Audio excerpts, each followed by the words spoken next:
এদিকে পটুয়াখালীর কুয়াকাটাতেও জলখেলা সহ নানা আয়োজনে নিজেদের নববর্ষ বরণে উৎসব উদযাপন করছে রাখাইন সম্প্রদায়। সেই খবর জানাতে কুয়াকাটা থেকে আমাদের সাথে যোগ দিয়েছেন সংবাদদাতা মিলন কর্মকার রাজু। রাখাইনদের নববর্ষ বরণে বিশেষ করে কলাপাড়ায় মানে কুয়াকাটার যে পটুয়াখালীর সেখানে কি আয়োজন করা হয়েছে, এখন কোন অনুষ্ঠান চলছে?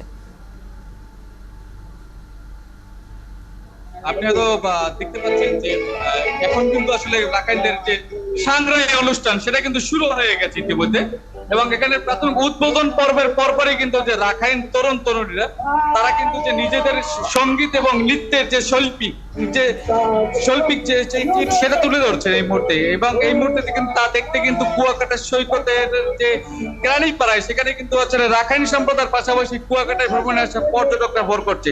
এবং এই নাচ গানের পরেই কিন্তু একটু পরে শুরু হবে যে এখানকার যে মূল যে অনুষ্ঠান জলকেলি অনুষ্ঠান, সেই অনুষ্ঠান এখানে আজকের যে এখানকার জলকেলি অনুষ্ঠানের উদ্বোধন করেছেন, সেই বিষয়টা উদ্বোধন করেছেন কলাপাড়া উপজেলার নির্বাহী কর্মকর্তা মহোদয়।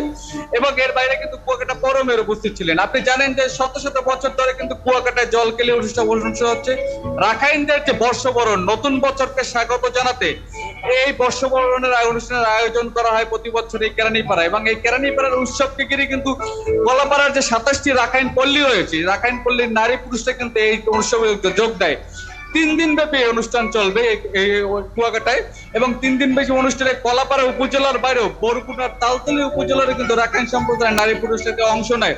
আপনি জানেন যে আগামীকাল এবং পরশু আরো বড় পরিসর অনুষ্ঠান শুরু হবে। এবং এখানকার যে আয়োজক কমিটি যে বিষয়টা আমাদের জানিয়েছে, তারা হচ্ছে নতুন বছরকে বিদায় দেওয়ার কারণ হচ্ছে যে নতুন বছরকে স্বাগত জানানোর কারণ হচ্ছে যে তাদের বিরুদ্ধে কলহ বিবাদ, সেই বিবাদ দূর করে তারা যাতে নতুন বছরে নতুন আনন্দে তারা যাতে নতুন উদ্যমে চলতে পারে, সেই বিষয়কে সামনে রেখে তারা কিন্তু এই জলকেলি উৎসব পালন করে।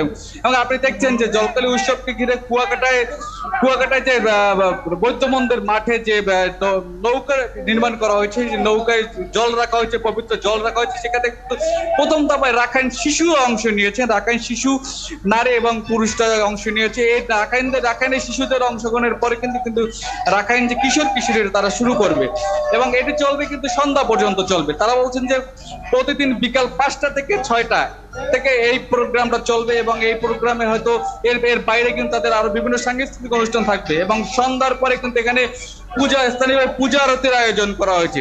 রাখাইন উদযাপন কমিটির যে বিষয়টি আমাদের বারবার জানিয়েছেন যে তাদের এই সংখ্যাটা কিন্তু আরো বেশি হতো, কারণ আপনি জানেন যে বিভিন্ন কারণে আসলে রাখাইন সম্প্রদায়ের যে বসতি কিন্তু ক্রমশই কমে যাচ্ছে। এই রাখাইন সম্প্রদায়ের বসতি কমে যাওয়ার তারপরও আমরা দেখছি যে ব্যাপক উৎসব উদ্দীপনার মধ্যে দিয়ে তারা তাদের এই আয়োজন উদযাপন করছে।